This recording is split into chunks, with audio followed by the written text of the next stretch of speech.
जय श्री हरि, जय श्री कृष्ण। आज म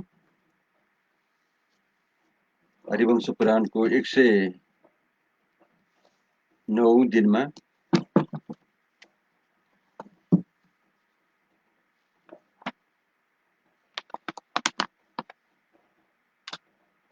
चतुष्पंचाशतमो अध्याय प्रारंभ करने जा रहा हूँ। आज कालयवन का राजाओं का अनुरोध स्वीकार करके श्री कृष्ण पर विजय पाने के लिए मथुरा को प्रस्थान के विषय में हम आज श्रवण करेंगे। वैशंपायन जी कहते हैं, जन्मेजय, नरेशों की आज्ञा के अनुसार साल्वा राज ने जब उपयुक्त बात कही तब यवनों के अधिपति राजा कालयवन ने अत्यंत प्रसन्न होकर कहा। कालयवन बोला, बहुत से राजाओं ने मिलकर जो मुझे श्री कृष्ण के निग्रह के लिए नियुक्त किया है, इससे मैं धन्य हो गया।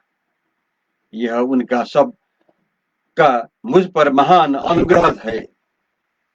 आज मेरा जीवन सफल हो गया, जो तीनों लोगों में देवताओं और असुरों के लिए भी दुर्जय है। उन्हीं के निग्रह के लिए मुझे भेजने का निश्चय किया गया और मुझे विजय सूचक आशीर्वाद भी प्राप्त हुआ। हर्ष में भरे हुए उन राज सिंहों ने यदि मेरी विजय का निश्चय किया है तो उनके वचनामृत की वर्षा से मेरी जीत अवश्य होगी। राजेंद्र, मैं नृपश्रेष्ठ जरासंध के कथनानुसार उन राजाओं के वचन का पालन अवश्य करूंगा। इस युद्ध में यदि मेरी पराजय भी हुई तो वह मेरे लिए विजय की ही समान होगी। राजन, मैं आज की तिथि, नक्षत्र, मुहूर्त और कारण को शुभ मानकर श्री कृष्ण को युद्ध में जीतने के लिए आज ही मथुरा प्रस्थान करूंगा। वैशंपायन जी कहते हैं, जन्मेजय, 100 विमान के अधिपति बलवान राजा साल्व से ऐसा कहकर कालयवन ने बहुमूल्य मणिमय आभूषणों द्वारा उनका यथोचित सत्कार किया। राजेंद्र, तत्पश्चात उन राजाओं ने सिद्धि सूचक आशीर्वाद प्राप्त करने के लिए ब्राह्मणों को धन दान दिया और पुरोहित को बहुत सा धन अर्पित किया। तदंतर विधि पूर्वक अग्नि में आहुति करके यात्रा कालिक मंगलाचरण संपन्न करने के पश्चात राजा कालयवन ने जनार्दन श्री कृष्ण पर भली भांति विजय पाने के लिए वहां प्रस्थान किया। भरत श्रेष्ठ, इधर राजा साल्वा भी कृतार्थ एवं प्रसन्न चित्त हो एवं राज को हृदय से लगाकर अपने नगर को चला गया। जय श्री कृष्ण, जय श्री हरि। अब मैं 55वां अध्याय प्रारंभ करने जा रहा हूँ। इसमें गरुड़ का श्री कृष्ण के निवास योग्य भूमि देखने के लिए जाना, मथुरा में राजेंद्र श्री कृष्ण का स्वागत, श्री कृष्ण द्वारा राजा उग्रसेन तथा मथुरा वासियों का सत्कार एवं गरुड़ का लौटकर उस स्थल की विषय में बताना। इसके विषय में आज हम श्रवण करेंगे। जन्मेजय ने पूछा, इंद्र की तुल्य पराक्रमी भगवान श्री कृष्ण जब विदर्भ नगर में मथुरा को गए, उस समय अपने साथ गरुड़ को क्यों ले गए, और गरुड़ ने वहां जाकर कौन सा कार्य संपन्न किया? महामुनि ब्राह्मण भगवान श्री कृष्ण महाबली गरुड़ पर आरूढ़ क्यों नहीं हुए, यह मेरा संशय है।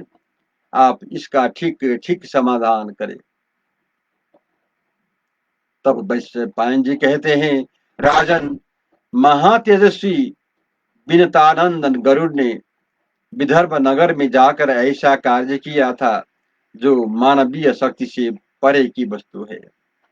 प्रभु, मधुसूदन श्री कृष्ण विदर्भ नगर से चलकर अभी मार्ग में ही थे, मथुरापुरी नहीं पहुंचे थे। तभी महातेजस्वी गरुड़ ने मन ही मन विचार किया कि देवाधिदेव श्री हरि ने सब राजाओं के सामने जो कहा था कि मैं भोजराज उग्रसेन के द्वारा पालित रमणीय नगरी मथुरा को जाऊंगा, उनके उस कथन के अंत में चलूंगा, यह कहकर मैंने भी चलना स्वीकार कर लिया था। यही सोचते हुए गरुड़ को एक कार्य सूझ गया और उन तेजस्वी पंचराज ने दोनों हाथ जोड़कर भगवान को प्रणाम करके इस प्रकार कहा।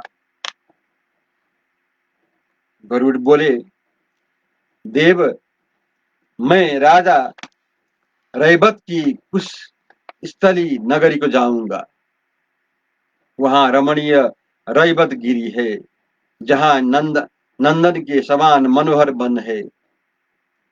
रुक्मिणी पर्वत और समुद्र तट का आश्रय लेकर बसी हुई उस रमणीय नगरी को उजाड़ दिया है। वहां हरे भरे वृक्ष गुल्म और लताएं फैली हुई है। फूलों के पराग उसकी शोभा बढ़ाते हैं। वहां हाथी और सर्प भरे हुए हैं। रीछ और बानर उसका सेवन करते हैं। 12 भैंसे तथा मृगों के अनेकानेक झुंड वहां वास करते हैं। उस भूमि का सब ओर से निरीक्षण करके मैं यह देखूंगा कि वह आपके निवास के लिए उपयुक्त है या नहीं। यदि वह आपके योग्य रमणीय या उत्तम नगरी हो सकेगी तो वहां के कंटकों को, आपके मार्ग का अवरोध करने वाले शत्रुओं को उखाड़ फेंकूंगा और आपके पास लौट आऊंगा। वैश्यपायन जी कहते हैं, जन्मेजय इस प्रकार अपना अभिप्राय निवेदन करके देवेश्वर जनार्दन को प्रणाम करने के अनंतर बलवान पंचराज गरुड़ पश्चिम दिशा की ओर चल दिए। इधर श्री कृष्ण भी यदुवंशियों के साथ मथुरापुरी में जा पहुंचे। उस समय राजा उग्रसेन नर्तकियां तथा मथुरा के नागरिक सब ने आगे बढ़कर हृष्ट पुष्ट मनुष्य के साथ आए हुए श्री कृष्ण का स्वागत सत्कार किया। जन्मेजय ने पूछा, बहुत से राजाओं ने मिलकर श्री कृष्ण का राजेंद्र पद अभिषेक किया है, यह समाचार सुनकर महाबाहु राजा उग्रसेन ने क्या किया? तब वैश्यपायन जी कहते हैं, बहुत से श्रेष्ठ नरेशों ने मिलकर श्री कृष्ण का राजेंद्र के पद पर अभिषेक किया है। इंद्र का अभिप्राय निवेदन करने के लिए चित्रांगद दूत बनकर आए थे। एक एक राजाओं के 1-1 लाख मुद्राएं पुरस्कार में दी गई। जो राजेंद्र था उसे 1 अर्बुद 10 करोड़ दिया गया तथा साधारण मनुष्यों को भी 10,000 रुपये दिए गए। जो वहां पहुंच गए थे वे खाली हाथ घर नहीं लौटे। श्रीमान, निधिपति शंख ही यादव रूप से उपस्थित हो भगवान कृष्ण की इच्छा के अनुसार धन देता था और संपूर्ण देवता इसका अनुमोदन करते थे। यह समाचार आत्मीय जनों से सुनकर तथा लोक वृतांत की जानकारी कराने वाले गुप्तचर के मुख से जानकर उग्रसेन ने देव मंदिरों में विशेष रूप से पूजा की व्यवस्था कराई। वासुदेव के भवन के दोनों बंगलों में तोरण लगे और सब और नटों के नाच गान होने और बाजे बजाने लगे। राजा उग्रसेन ने कंसराज की सभा को विचित्र वस्त्रों से सुसज्जित तथा ध्वजा पताका एवं मालाओं से अलंकृत कराया। भोजराज ने सब और भांति भांति पताकाएं लगवाई और प्रत्येक फाटक एवं गोपुर को चूने से लिपवाया। इस प्रकार राजेंद्र श्री कृष्ण के लिए सिंहासन और भवन तैयार कराया। राजेंद्र नगर में चारों ओर नाच गान होने और बाजे बजने लगे।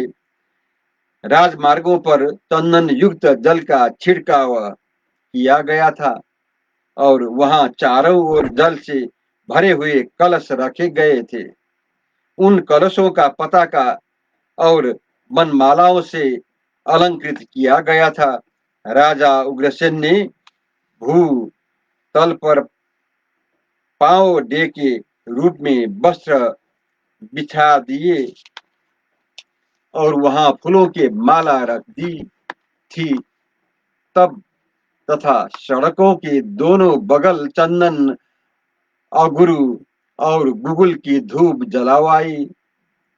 जहां तहां राल और गुड़ जलाए जा रहे थे।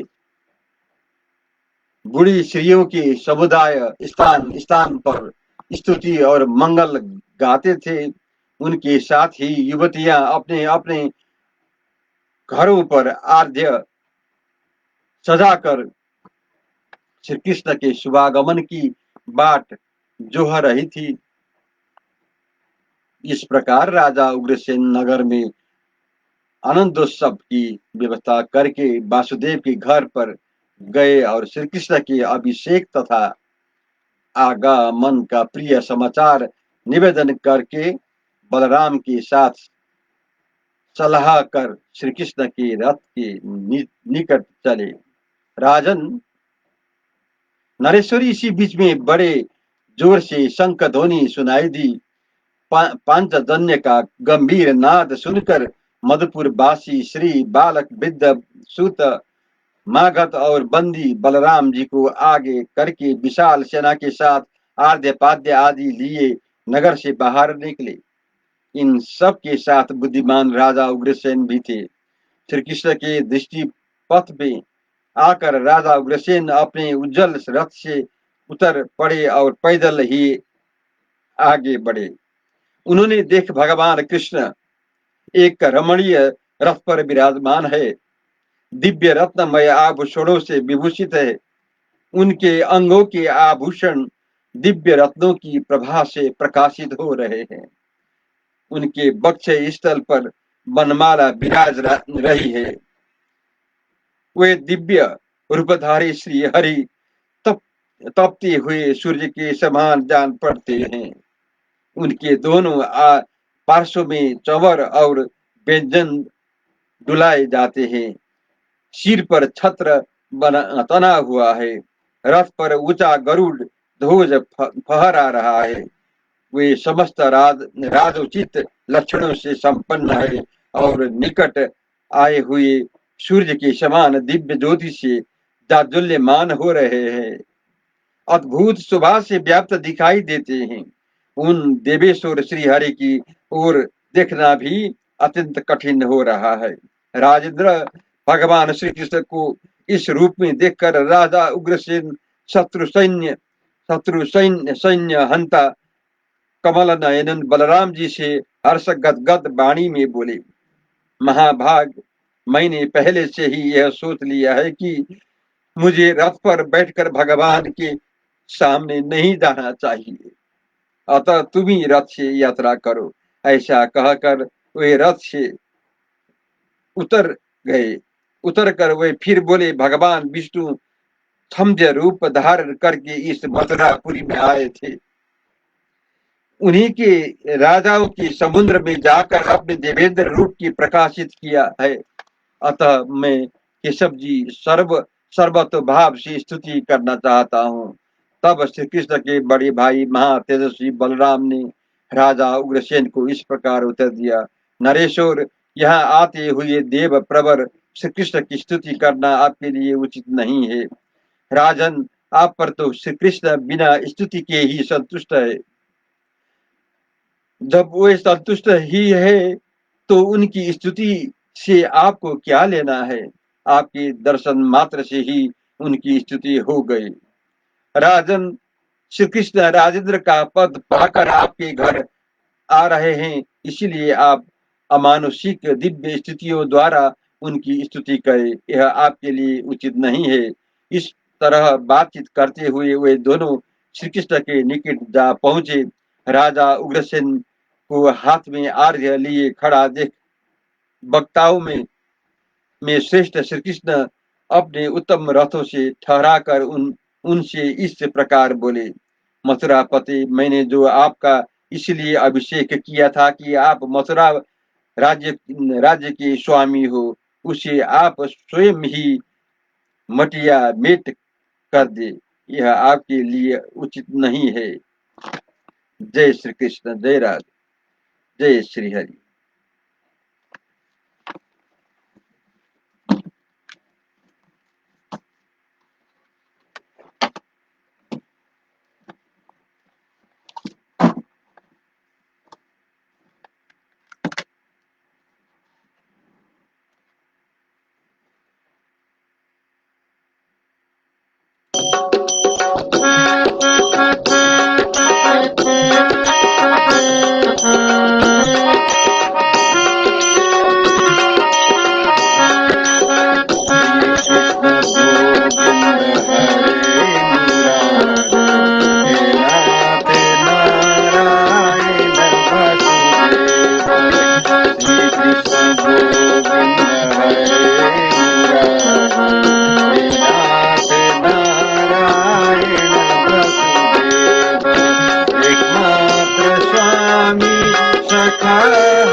जय कृष्ण, जय श्री हरि।